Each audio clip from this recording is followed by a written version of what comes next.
السلام عليكم ورحمة الله وبركاته. الحمد لله وصلي وسلم على سيد الأولين والآخرين نبينا محمد وعلى آله وصحبه أجمعين. Donc, chers frères et sœurs, nous continuons avec notre cours sur le livre débat avec ceux qui prétendent, donc ceux qui sont d'avis que la célébration du Mawlid Nabawi est permise. Et concernant ce fait, on a parlé de 6 points. Le 6e point, c'est que toutes les bid'ah, toutes les innovations sont un égarement. Maintenant, on va répondre aux ambiguïtés soulevées vis-à-vis de cette parole. الشبهة الأولى, la première des ambiguïtés, روى البخاري عن عمر رضي الله عنه أنه دخل المسجد فرأى الناس يصلون في المسجد صلاة التراويح أوزارا، أي كل 3 و4 يصلون وحدهم مع إمام لهم، فقال لو جمعناهم على إمام واحد فجمعهم على إمام واحد، ثم دخل المسجد بعد فرأى الناس يصلون على إمام واحد فقال نعمة البدعة هذه. فقال من يزعم أن في الدين بدعة حسنة؟ أن عمر رضي الله عنه قال نعمة البدعة هذه، فإذا في الدين بدعة حسنة. والجواب من وجهين. الوجه الأول أن الذي دعا إليه عمر وفعله هو أمر قد فعله رسول الله صلى الله عليه وسلم، لكن تركه لسبب وهو خشية أن يفرد. وقد ثبت في الصحيحين من حديث عائشة رضي الله عنها أن النبي صلى الله عليه وسلم صلى بالصحابة صلاة التراويح ثم تركه خشية أن يفرد. هذا الذي كان يخشاه أن قد زال فعلا انقطاع الوحي. وفي عمر رضي الله عنه لما رأى أن المانع الذي منع النبي صلى الله عليه وسلم من أن يستمر على صلاة التراويح قد زال بعد موته صلى الله عليه وسلم، فلذا رجع وأحيا هذه السنة. فإذا هي ليست عبادة جديدة، بل هي عبادة فعلها النبي صلى الله عليه وسلم وتركها لسبب، وهذا السبب قد زال، فهذا الفعل ليس بدعة. الوجه الثاني أن عمر رضي الله عنه خليفة راشد، وللخلفاء الراشدين ما ليس لغيرهم، كما تقدم في حديث الأرباد بن سارية رضي الله عنه: عليكم بسنتي وسنة الخلفاء الراشدين المهديين. وروى الإمام مسلم عن أبي قتادة أن النبي صلى الله عليه وسلم قال: إن يطع الناس أبا بكر وعمر يرشدوا، إلى غير ذلك من الأدلة.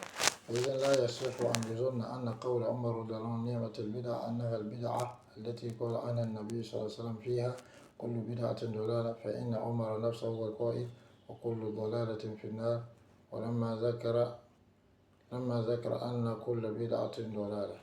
فإذا المراد بالبدعة في قول عمر رضي الله عنه نعمة البدعة لغة أي هذا الأمر جديد في آل عمر رضي الله عنه، والبدعة لغة مأخوذة من الاختراع والشيء الجديد، فهي بدعة لغوية، وذلك أنها لم تفعل في آل أبي بكر وعمر، بل أنها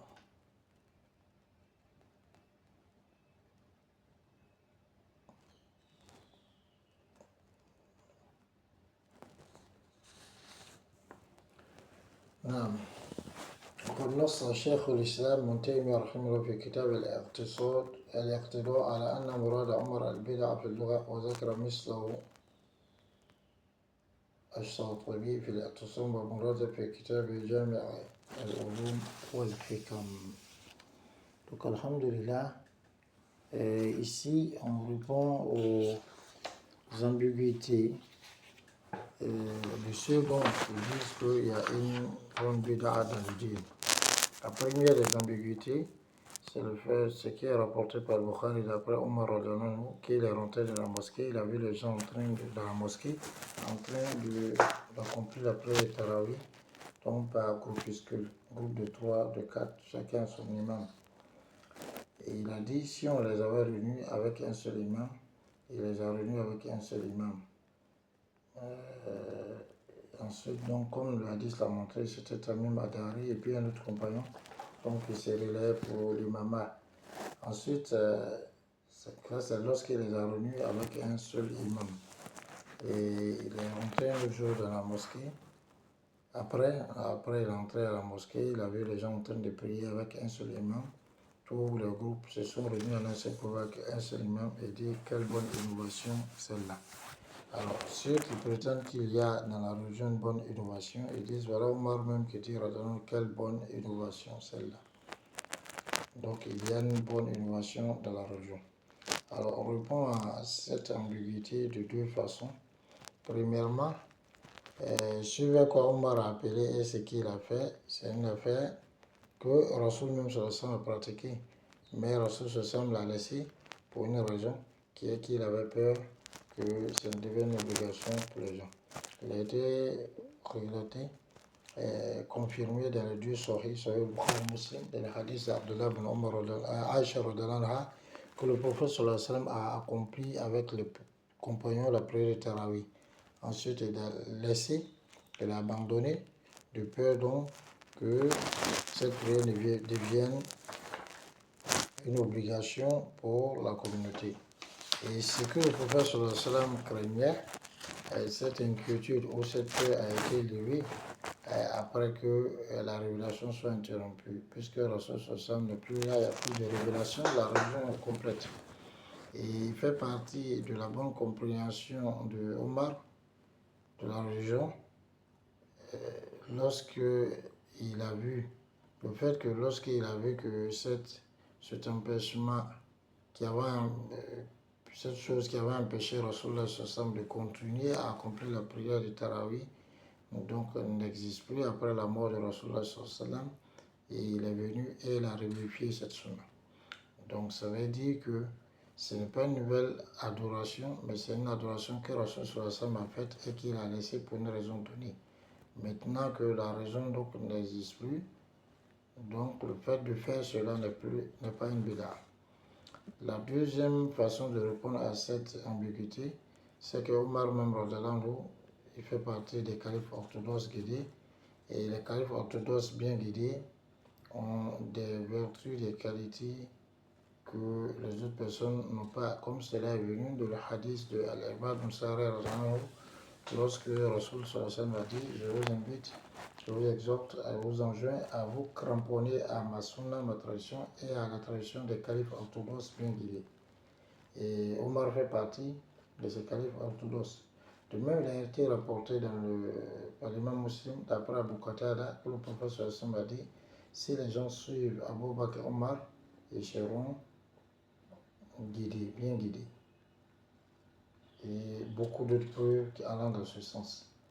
Alors, donc, il ne convient pas qu'on pense que la parole de Omar, lorsqu'il dit quelle bonne innovation, il s'agit de la bida au sujet de laquelle Rasul a dit et toute innovation est un agrément.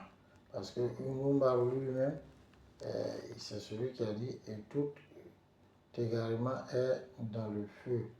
Lorsque il a dit que toute innovation est un égarement. Donc, l'objectif de Omar dans sa parole et quelle bonne innovation, c'est la bida dans la langue. C'est-à-dire, cette affaire est nouvelle au temps de Omar. Et la bida, c'est un thème tiré de l'akhtira, quelque chose qu'on invente au sujet et une nouvelle chose. Donc ici, c'est une bida linguistique.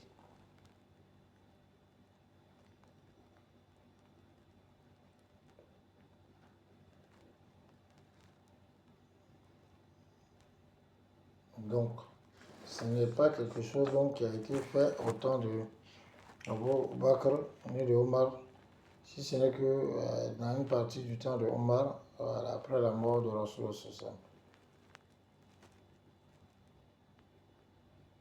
Et Rasulullah a fait, et Omar a fait cela, après que Rasulullah l'a délaissé, mais parce qu'il a compris que la raison que Rasulullah craignait, cette raison n'existe plus. Et Cheikh Islam Montaigne, dans son livre Al-Iqtida, il a démontré que l'objectif de Omar en disant bid'a ici, c'est la bid'a de la langue. Et l'imam Ash-Shatibi dans l'I'tisam a aussi dit la même chose. Ibn Rajab dans son livre Jami' al-Ulum wa Hikam a aussi dit la même chose. Donc on voit ici la bid'a dont il s'agit dans la parole de Omar, c'est la bid'a linguistique. Maintenant, ce n'est pas la bid'a au sujet de laquelle que les gens prennent comme preuve pour dire qu'il y a dans la religion une bonne bid'a. Donc il y a fashatan bayn al-amrayn, une différence vraiment très grande entre ces deux affaires qu'il faut comprendre. Assalamu alaikum wa rahmatullahi wa barakatuh.